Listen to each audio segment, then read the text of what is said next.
In the great game of power, some of the biggest, most impactful moves, well, they happen in complete silence. Today, we're diving into one of the most controversial strategies from Robert Greene's The 48 Laws of Power. We're going to break down the quiet, kind of ruthless brilliance of law number 7. Come on, think about it for a second. You've been there, right? That moment in a meeting, you say something smart, something insightful, and your boss just kind of repeats it, and suddenly it's their brilliant idea. It stings. But what if I told you that wasn't just a random accident?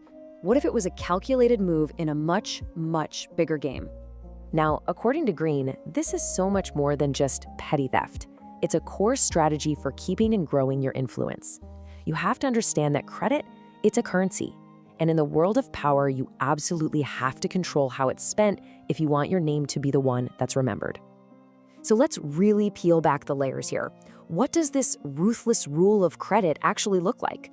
Forget just, slapping your name on a report. This is a whole philosophy for managing your time, your energy, and ultimately the story that people tell about you. At its very heart, the law is pretty simple. Never do what other people can do for you. But, and this is the important part, it's not about just stealing their work. It's about being the architect who hires the best builders. The vision, pulling all the pieces together, and the name on the finished building, that belongs to you. Your power comes from being that essential final link in the whole chain. Okay, I know what you're thinking. On the surface, this sounds incredibly cynical, maybe even evil. So what's the cold, calculated logic behind it? Because this isn't just about raw ambition. It's about understanding the deep psychology of power, and maybe more importantly, perception. Greene's metaphor of the vulture is just perfect here. See, the vulture isn't lazy. It's a master of conserving energy. It lets other animals do the exhausting, dangerous work of the hunt, and it saves its own strength for that one critical moment. In our world, that means saving your mental and creative energy for the big picture, for strategic thinking, while other people get lost in the weeds of actually doing the work. And the strategic benefits? They are huge. You start to look impossibly productive, impossibly efficient to everyone on the outside. But the real power is the psychological effect this creates. This godlike aura isn't just for show. It's like a shield.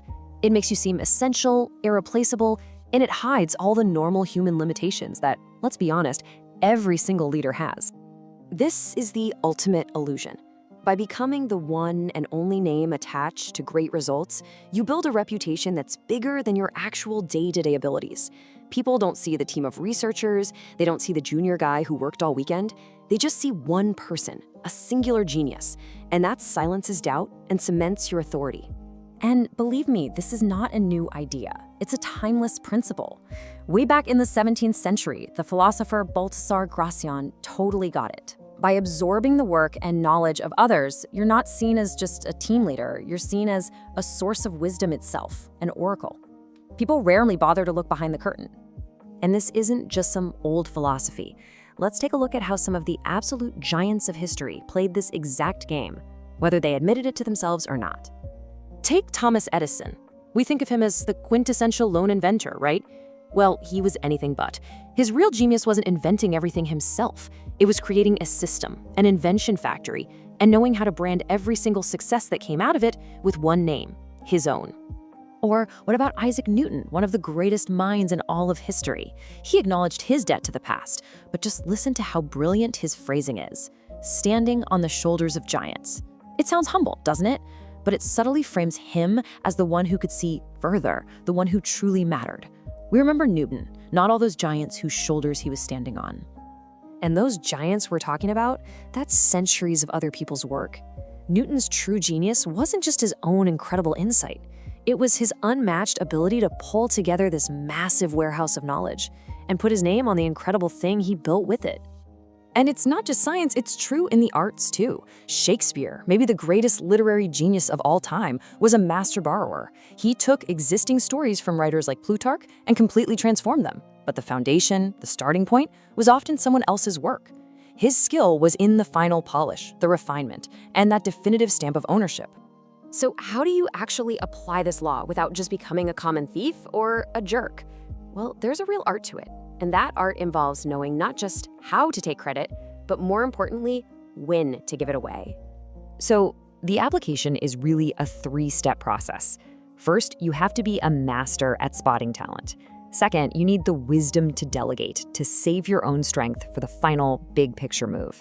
And third, you have to have the nerve to attach your name to the final product and to understand it not as a mean-spirited act, but as a necessity of power. But here it is, the most crucial part of all of this. Like any powerful tool, if you just apply this law blindly, you're headed for total disaster.